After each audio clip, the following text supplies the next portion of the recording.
Oh, that looks great. This is the result of today's project, which is all about taking damaged laptops and converting them into beautiful desktop media PCs. It's great for the environment, great for your pocket, and great fun. Let's get to it.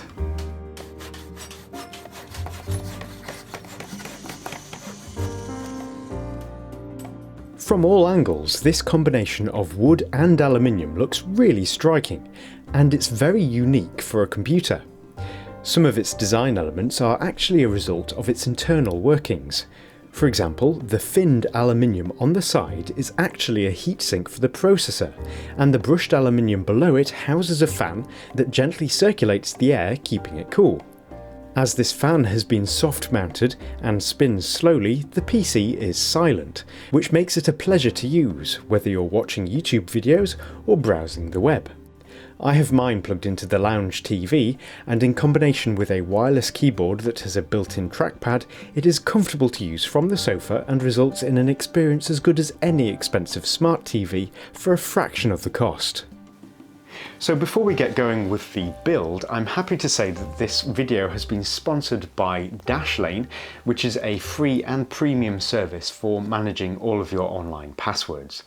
Now, if you have heard the official advice, you'll know that we're supposed to use unique passwords for all of the online accounts and services that we use, but we all know how difficult that is to keep, and that's where Dashlane comes into its own, because it can store, manage, and even generate all of these different passwords for you, so you don't have to keep on remembering and entering them yourself.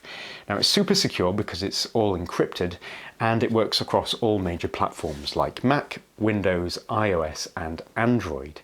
And if your device has a fingerprint sensor, it can utilize that as well, which is my personal favorite feature as it makes it super fast to use. So sign up for free using the link in the description, which will add all of the premium features to your account for 1 month. Now, you can keep using the free version for as long as you like, but if you did enjoy the premium features, you can find a 10% discount code for it in the description. Now, I've actually installed it on the Media PC, which will be super handy, so I don't have to enter any passwords. Speaking of which, we can begin building now. As I mentioned earlier, this project is perfect for giving new life to laptops that function fine internally, but have some kind of external defect like a smashed screen or perhaps a non-working keyboard. My laptop cost just £12, which is about $15, and is powerful enough for everyday use as it has an Intel i3 processor and plenty of RAM. The first thing to do is begin disassembly so that we can remove the internal components from the plastic casing. Generally, laptops are held together by lots of screws on the bottom, which all need to be undone. The exact process for this will vary from laptop to laptop, so I won't go into too much detail here, but generally you can just muddle through it to get it all undone, as it doesn't need to be put back together afterwards. Sometimes the screws aren't that obvious, and may even be underneath stickers and around the back. My laptop required the panel above the keyboard to be removed, followed by the keyboard itself, before I could access the remaining screws that were holding the chassis together. Now that we're in, we can see the motherboard, which can be carefully lifted out, and at this point it's important to give it a test to make sure that it still works properly. The power button for mine is on a separate little board, so after removing this and clipping it back into the motherboard, a monitor can be plugged in, as well as the data drive and a power adapter. Will it work? Yep, the hard drive and fan spin up and it soon boots into Windows. One thing I did notice though is that the stupid little fan on it is annoyingly loud and whiny. As we're supposed to be building a media PC, having such a racket isn't an option, so we need to do something about it. Thankfully, the cooling unit is easy to remove by undoing a few screws. It could come in handy for a future project of some kind, so I'm going to save mine for such a time just in case. The processor still needs to be cooled, however, so I'm going to add a much bigger heatsink from an old desktop PC. I found this one in my parts bin, and it's absolutely huge compared to the original cooler. Now, it does have a fan on it, but ideally I'd like the Media PC to be silent, so I'm going to try removing it to see whether the cooler is capable of keeping the processor in check passively, as the heatsink is so much bigger than the one it's replacing. After adding a little bit more thermal grease to the processor to aid heat transfer, I balanced the heatsink on top and then booted up the system. Except for it didn't. The lights were on and the hard drive was spinning, but nothing was appearing on screen, almost as if it was dead. I'd been pretty careful though, so I wasn't panicking too much, and it actually turned out to be simply because the fan wasn't plugged in, which halted the boot up process. This is putting my plans of passive cooling in jeopardy, but we'll carry on and sort it out later. So to test it out, I launched a program called Prime95, which puts the processor under an intense artificial load to stress it as far as it will go. Temperatures steadily climbed over about 20 minutes and eventually hit a ceiling at around 80 degrees Celsius. Occasionally it would bump up to 85 degrees, which would trigger thermal throttling, which dropped the temperature back down again. So while the system was completely stable, and thanks to the thermal throttling would never properly overheat, these temperatures are higher than ideal, so it may not be worth going the passive route after all. For now anyway, the heatsink can have a few holes drilled into it, so that it can be mounted securely to the motherboard from the back using 4 screws. Now, as the chipset next to it also gets quite warm, I used some thermally conductive glue to attach a small heatsink to it to keep it nice and cool. So with that done, it's time to get going with the rest of the build, and the first thing we can tackle is the mounting platform for the motherboard.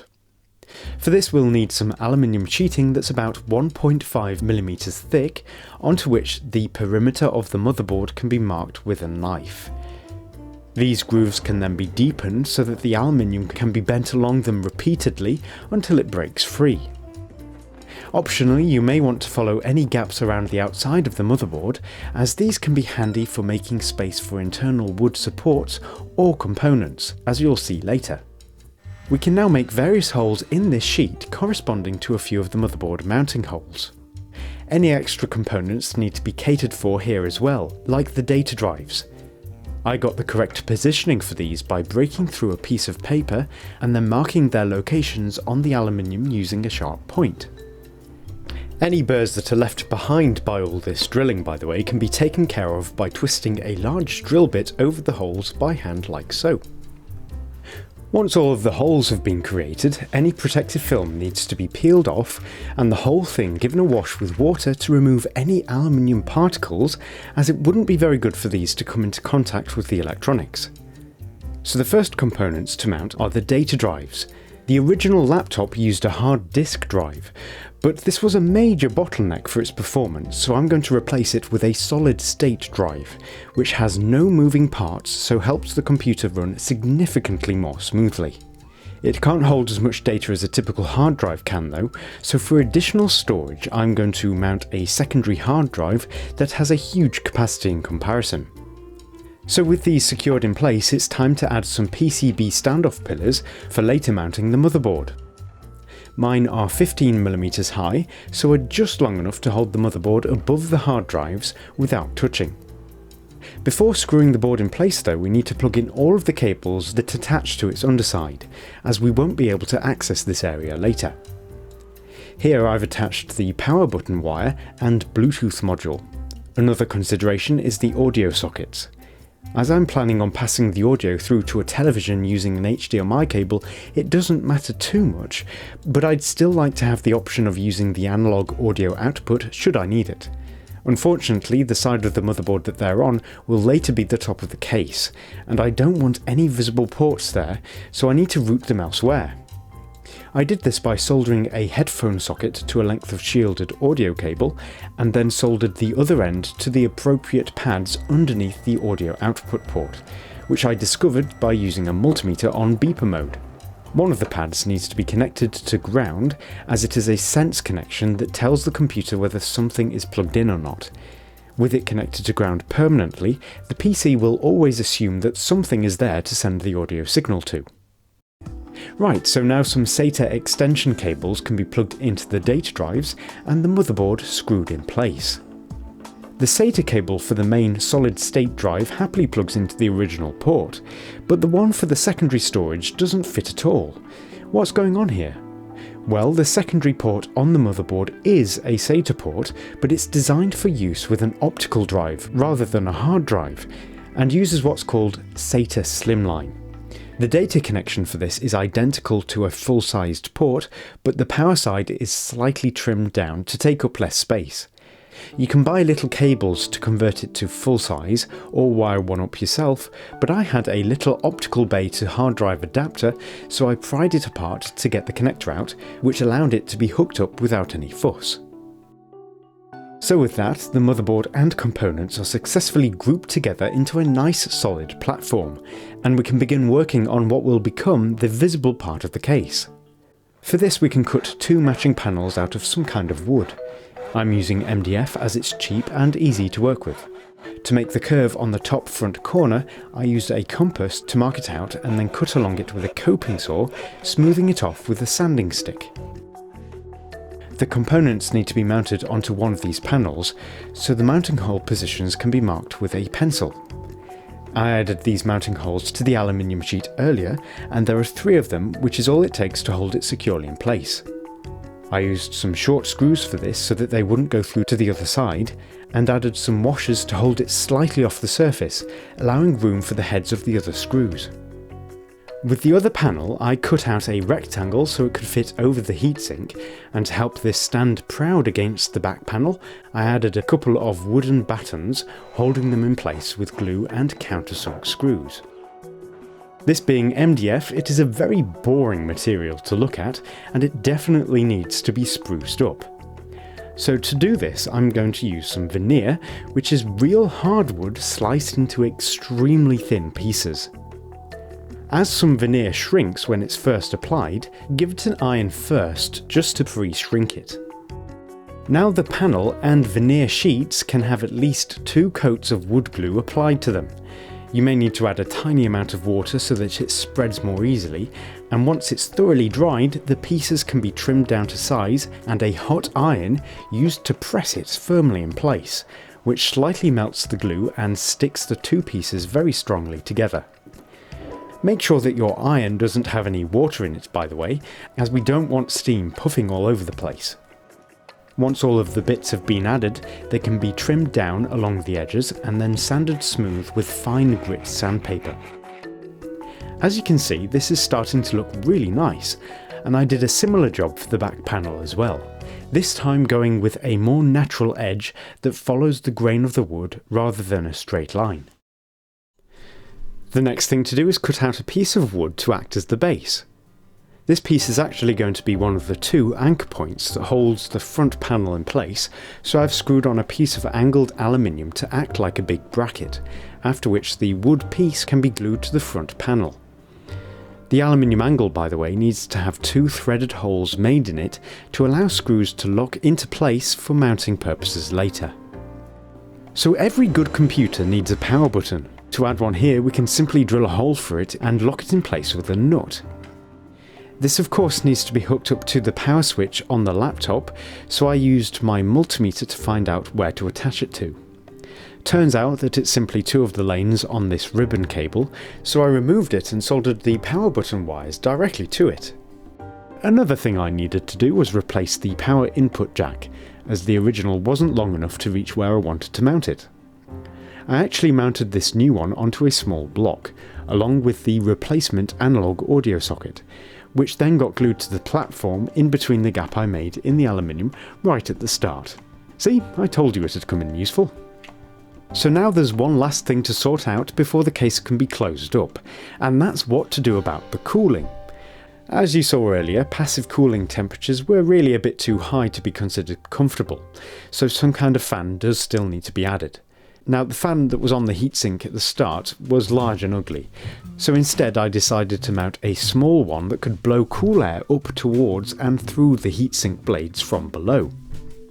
So the first thing to do is chop off the connector and solder the sense wire to the original fan socket, which should take care of the requirement for the motherboard to sense that a fan is present before allowing the system to boot. The remaining 2 wires, which are power wires, can now be hooked up to a 5V power source on the motherboard. I had a look at the pin configuration of a SATA connection online and soldered the wires to some conveniently placed pads on the SATA Slimline adapter I salvaged earlier, which will deliver 5V to the fan whenever the system is powered up. This voltage, by the way, is far lower than the 12V that the fan was designed for, which is intentional as it means that the fan spins much more slowly, making it literally silent unless your ear is about 10 centimeters away from it. At these speeds though, vibration noise becomes the most apparent sound, meaning that if the fan touches something solid like the panel, you can hear a slight hum. So to isolate it from the surface, I made some little aluminium L brackets and stuck some sponge to them, which in turn were glued to the fan. This does a fantastic job at isolating the hum and is much quieter than direct hard contact.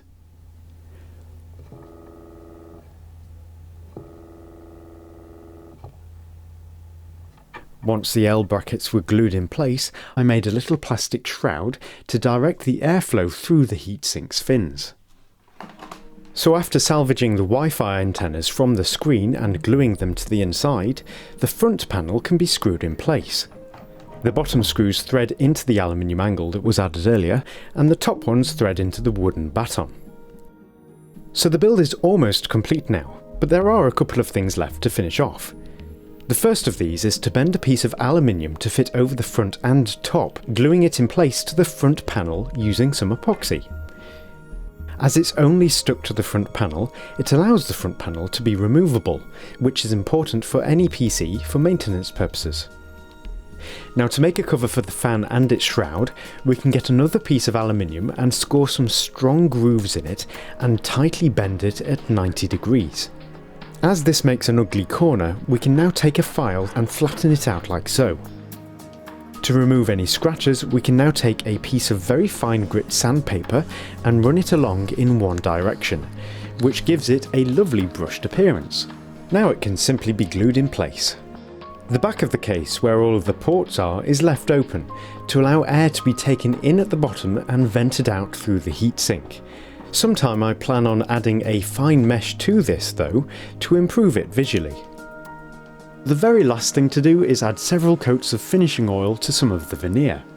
I've chosen to add it only to the darker wood, as I'd like to have a contrast between the soft natural oak and the deep rich gloss of the darker wood. And with that, the protective film can be peeled away. Oh, that looks great.